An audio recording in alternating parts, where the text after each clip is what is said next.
Kenapa gue masih hold by Tensor sampai sekarang? Apa conviction gue, dan bahkan gue berani sampai all in ya buat porsi alokasi altcoin gue di ByteTensor. Nonton video gue sampai habis kenapa gue berani ini. Kenalin figur idola gue di industri kripto ya. Ini bukan Satoshi, bukan Vitalik, bukan Taylor ataupun Timothy. Kenalin, namanya Barry Silbert. Orang jenius yang ada di kripto, pionir di dunia kripto, dimulai dari dia dulu berkarir sebagai investment banker ya di salah satu bank besar di Amerika Serikat ya, dan keluar sebagai pemenang di market dan mendirikan sebuah entity yang sekarang menjadi holding group di dunia kripto ya. Dia itu bos besar dari Digital Currency Group (DCG) yang nge-backing 250 lebih proyek blockchain dari Coinbase, Chain Analysis, dan banyak lah ya. Dia itu bukan cuma investor, dia itu visionary, selangkah lebih di depan. Dulu umur 17 tahun, dia itu udah lulus series 7 exam, jadi stockbroker termuda di AS ya. 17 tahun udah ngapain? Nah, habis kuliah di Emory, dia masuk ke investment banking ya, seperti tadi yang gua bilang di awal ya. Dia itu di investment banking nanganin kasus gila kayak Enron ya, waktu itu kan sempat kasus. Di 27 tahun dia bikin platform second market yang akhirnya dijual ke Nasdaq.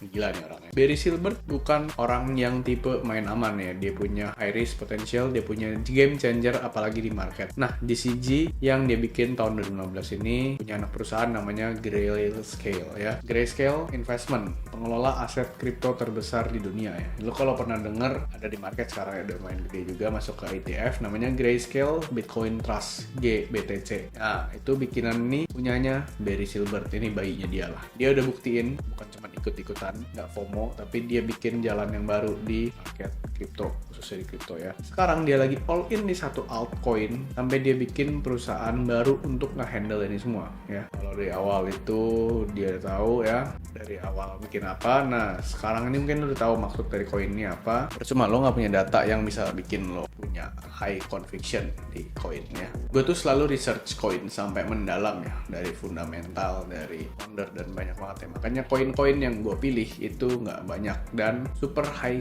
conviction secara fundamental, historical. Baru gue masuk ke segi technical yang untuk entry ya. Nah, kebetulan Cryptosium juga lagi ngadain campaign 500 juta buat portofolio di Q2 2025 ini ya. Semua entry koin, take profitnya di mana, SL-nya di mana, tickernya apa, beli berapa banyak, itu semua ada disediain di dalam private community-nya. Lo bisa langsung cek aja ke bio gue, di situ lo bisa check out untuk beli aksesnya langsung ya. Kebetulan lagi ada diskon 50% sampai 1 Mei 2025. Oke, sebelum harga naik. Bayangin lo lagi duduk di layar Wall Street ya, di kantor, layar Bloomberg 24 jam nyala, telinga kebanjiran jargon obligasi ya. Itu rutinitas Barry Silbert di akhir 2000-an. Bos second market ini, platform jual beli saham private waktu itu, lagi naik daun ya, sampai suatu malam 2012. Temennya itu nge-forward white paper berjudul Bitcoin, a peer-to-peer electronic cash system. Barry ini ngelirik, baca sekali nggak ngerti, baca dua kali nggak ngerti, beberapa kali nggak ngerti, dan setelah membaca berkali-kali, dia itu langsung terngiang ini ya. Ini persis internet di 90-an, tapi dibuat khusus untuk uang,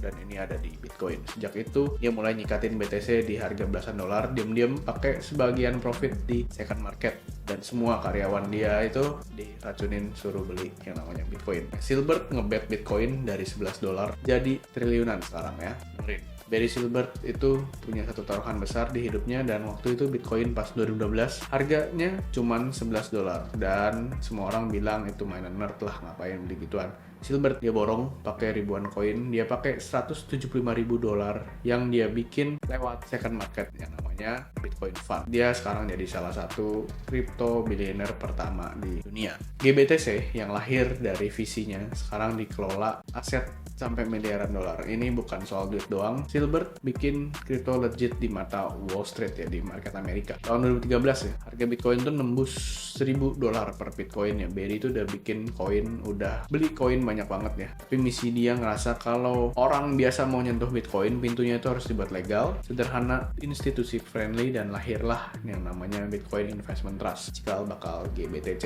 ya. Lewat trust ini, family office, hedge fund, asset management itu bisa ke expose ke ticker BTC tanpa repot, private key lah, apa segala macam banyak ya. Dan dia itu sampai dijuluki ya institusi yang nyelam ke ranah kripto. Kenapa gue cerita ini? Kenapa ini penting ya? Karena Silbert ini punya track record ngenalin masa depan sebelum orang lain itu kenal. Dia itu nggak cuma bangun investment ya, tapi dia bangun ekosistem dan exchange dari walletnya dia itu, dan sekarang total Bitcoin udah di $2 triliun market cap-nya. Dan salah satunya itu Silbert yang ngebuka pintunya ke sini ya. Oke, singkat pada cerita, setelah bertahun-tahun ya dia ada Bitcoin, dia ada GBTC dan lain sebagainya. Silbert punya gebrakan yang baru lagi sampai di tahun 2003 ini ya. Tren AI meledak. Nah, 2024 kan tahu AI meledak kan. Barry mikir di mana tempat bermainnya konsep network effect paling gila berikutnya. Dia nyari proyek yang masih garansi ya, yang masih mirip dengan Bitcoin, supply-nya ketat, permissionless, developer-led, dan clear out of the use case. Oke,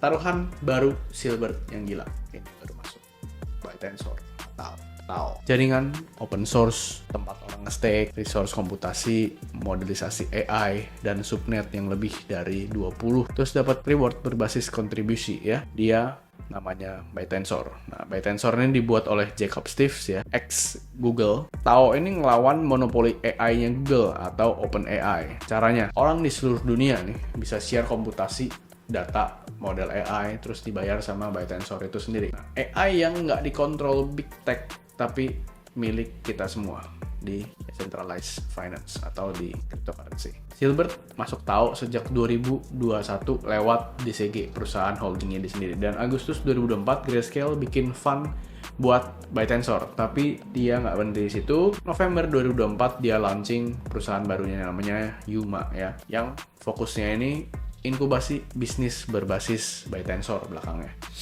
Silbert sendiri jadi CEO Yuma bro, bukan orang lain, dianya sendiri. Dia bilang Tao ini sama kayak Bitcoin di tahun 2012, underrated tapi bakal ganti cara dunia bekerja lewat AI. Kenapa dia berani? Tao ini pakai sistem yang emisinya mirip kayak Bitcoin ya, halving. Compute miners di reward coin dan makin langka setiap epochnya. Dan semua kode open, jadi siapapun bisa baca enkripsinya. Dia ini kayak vibe cyberpunk-nya Bitcoin di era sekarang, dan ini diganti ke ByteTensor ya. Dan ini nggak kayak hyping-hypingnya Metaverse, dia itu punya demand real dari perusahaan, akademisi sampai pengguna. Dan Silbert ini ngelihat Tao dengan BTC ini ya, sama persis tokenominya itu sama-sama 21 juta, dan dia punya konsep halving sama kayak Bitcoin. Jadi kalau lu mau nyari jejak emas, perhatiin coba dengan polanya Silbert. Pertama, cari aset yang secara teknologi kelihatan gila, tapi logika ekonominya itu sangat rapih. Kedua, masuk saat orang lain ngetawain ya.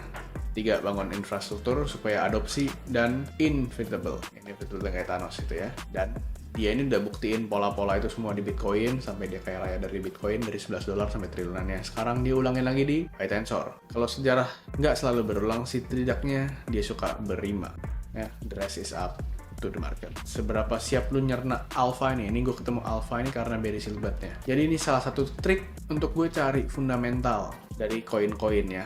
Fundamental gue itu sangat dalam ya, nggak cuma cari tentang tokenomics, token unlock-nya, naratif atau apapun itulah ya. Dunia kripto ini sekarang udah banyak banget koin yang beredar, koin yang launch, apalagi di Pamendam, di Pamfan segala macam ya. Lo lebih susah untuk filter yang mana yang bagus, yang mana yang sampah, yang mana yang jelek, yang mana stuck dan lain sebagainya ya. Coba lo komen di bawah, next gue bikinin lo apalagi tentang fundamental koin dengan cara storytelling kayak gini ya. Lo mau apa? Ini kayak gue mau bikin series yang namanya All In. Apapun di belakang itu, let's say lo mau request, lo bisa komen di bawah, gue kayak bikin series ini berlanjut.